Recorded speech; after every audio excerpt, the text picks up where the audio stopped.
Survive till 25. That was the Hollywood mantra we've been hearing these past couple of years, yet here we are in 2025. And the box office is worse than it was in 2024 through the end of March. Indeed, the movie business as a whole may have suffered its worst first quarter ever. Welcome to the Box Office Revival. I'm Brandon Gray, creator of Box Office Mojo, bringing you the truth that Hollywood may not want you to hear.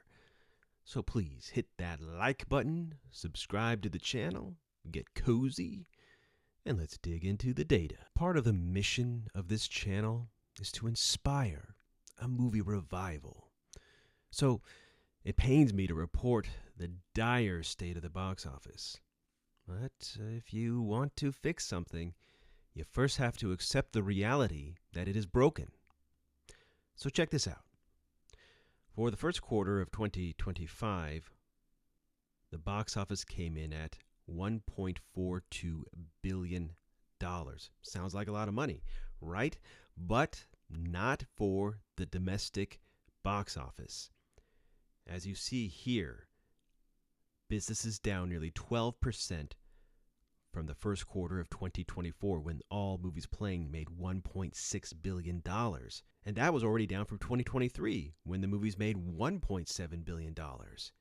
Now, I'm not going to count necessarily the years of 2020 and 2021, even early 2022 to some extent, but actually, if you do adjust for ticket price inflation, this $1.3 billion in 2022 is roughly the same, if not greater, than this $1.42 billion in 2025. In fact, the last time the box office, just in terms of raw dollars, just not even in terms of adjusting for ticket price inflation, but the last time the box office was this low was in the 90s. That's right. 30 years ago, effectively, we had box office in this $1.4 or $1.5 billion range for the first quarter of the year. And of course, if you adjust for ticket price inflation, these numbers in the 90s, well, I mean, that's at least $3 billion, if not more. More about. I mean, there's been the ticket prices have gone up about 2.5 times since then. So it's not looking good in 2025. Oh, and by the way, exacerbating the drop from 2020 is the fact that in 2020, well, it was basically the end of the world for movie theaters, and the box office was actually closed for the last 2 weeks, and we still did nearly $1.8 billion versus the $1.4 billion this year. Breaking down the quarter month to month, we see that January actually had a 10% advantage over 2024. Mufasa, the Lion King, being a slightly stronger holdover than Wonka, for example. And in February, the jump was even greater. There was a 32% advantage over 2024, with Captain America: Brave New World being the number one picture and bigger than anything that came out in February of 2024. Captain America, of course, being a modest performer, to put it nicely, by Marvel standards, yet a modest Marvel movie is still better than whatever we got in 2024, the biggest movie being Bob Marley, One Love. That was slow times at the box office. But now the real problem comes in March. Look at that. Box office was down 47% from 2024. Where the box office was at nearly $750 million, dipped to below $40 million, the weakest March ever, outside of 2020 and 2021 for obvious reasons. And why is that? Well, it doesn't help when your biggest movie of the month is Snow White, which pulled in about $68 million in the month. Whereas the biggest movie last year in March was Dune Part 2. We also had Kung Fu Panda 2, Ghostbusters Frozen Empire, Godzilla x Kong, the New Empire, opened at the end of the month. So we had a much stronger slate in March of 2024, and we got Bubkus this year. Delving deeper into Q1 slate, further shows that we got Bupkis. Check this out. As I said before, Captain America Brave New World, number one movie of Q1 2025 with about $197 million, followed by Mufasa, The Lion King, with $126 million. Now, again, this is the calendar gross, as in the amount of money that Mufasa made in 2025, excluding 2024. And you'll see the same with other holdovers from last year. So even though it came out last year, already played a couple of weeks, Mufasa was still the number 2 movie of Q1 2025. The next biggest actual 2025 release was Dogman, which is trying to sniff its way past $100 million. And that was followed by holdover Sonic the Hedgehog 3. And there we have our not-so-lovely Snow White at number 5. Yikes. If I scroll to last year, you'll see 2024. So you see what I'm talking about. Now that's a slate of pictures I can work with, right? Especially from March. Dune Part 2 alone made over $250 million in just the month of March, and became the number 1 movie of that quarter, followed by Kung Fu Panda 4. And, of course, Bob Marley, One Love was number 3. And check this out. The holdover from the holidays, Wonka, did $85 million. So 2025 seemed to have a bigger boost from the holiday holdovers than 2024 had. So we actually had a bit of an advantage going into 2025 thanks to our holiday slate. And then on top of that, you add your Ghostbusters Frozen Empire, Godzilla X Kong The New Empire, even things like Mean Girls and Beekeeper, and it starts to add up to a solid, at least compared to this year, run for 2024. Now going back to 2023, this Q1, see, we had a massive holdover in Avatar The Way of Water, which did over $280 million alone in Q1 2023, and a strong leggy run of Puss in Boots The Last Wish, doing $129 million in 4th place. Now Marvel's big entry that year was Ant-Man and the Wasp, Quantumania, and as much maligned as that picture is, it still did $211 million in the quarter. About $14 million more than Captain America Brave New World. But we also had Creed 3. Look at that, $145 million. That's a great number for that picture.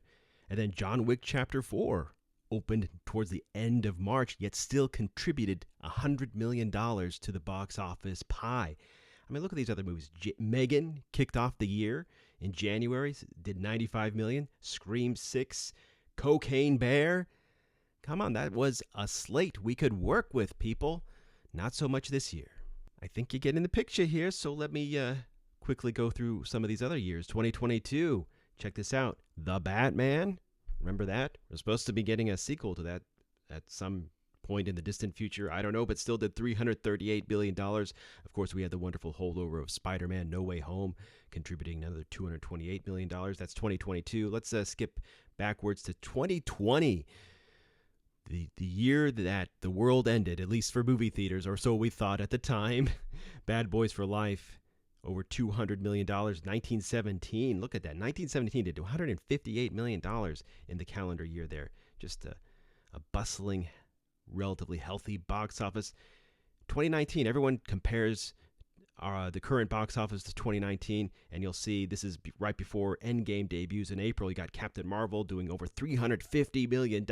How to Train Your Dragon, The Hidden World, over $150. And just look at this nice, yummy slate of movies that were lapping up the dollars. 2005, let's go back 20 years. Yeah, why not? Look at this. We still have better numbers, even though we're not even adjusting for ticket price inflation. You got Hitch, the Will Smith rom-com, Meet the Fockers holding over from Christmas, Robots, $1 Million Baby, you know, all these movies doing far more business than what we're seeing today. And, you know, why not? Let's show you the year 2000. The year 2000, 25 years ago. Now, these numbers may look low, but bear in mind that if you adjust for ticket price inflation, at least the top 12 of these movies made the equivalent of over $100 million today. And this year we only had 2 movies doing over $100 million in the first quarter. So so that even though Scream 3 petered out before $100 million at the box office at the time, if you adjust for ticket price inflation, this bad boy was a $100 million plus grosser. To drive this point home, because 2025's first quarter slate was so weak, the lack of movies, and more importantly, the lack of appealing movies at that is the best explanation for this current box office decline.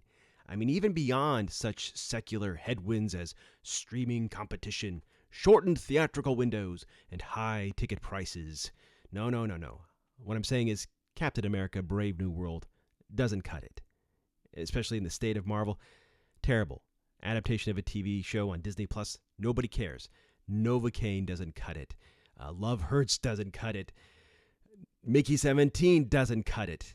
These are not movies that people want to see. They're not going to drive your box office like the movies have just shown you have done in the past. Hollywood dropped the ball in March. That's it.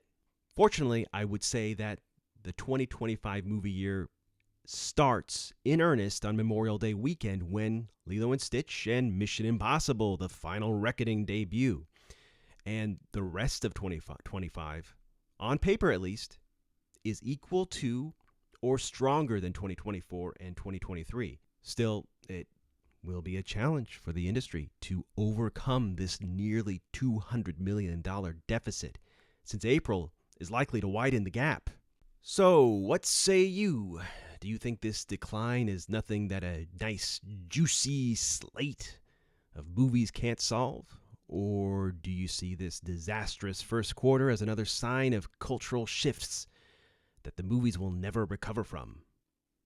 Or will Hollywood get its fix in 26? And if you're looking for the objective perspective on the movies and the box office, well, you came to the right place, friend. Please hit that thumbs up button if you like this video and subscribe to the Box Office Revival. Thank you for watching. Take care now.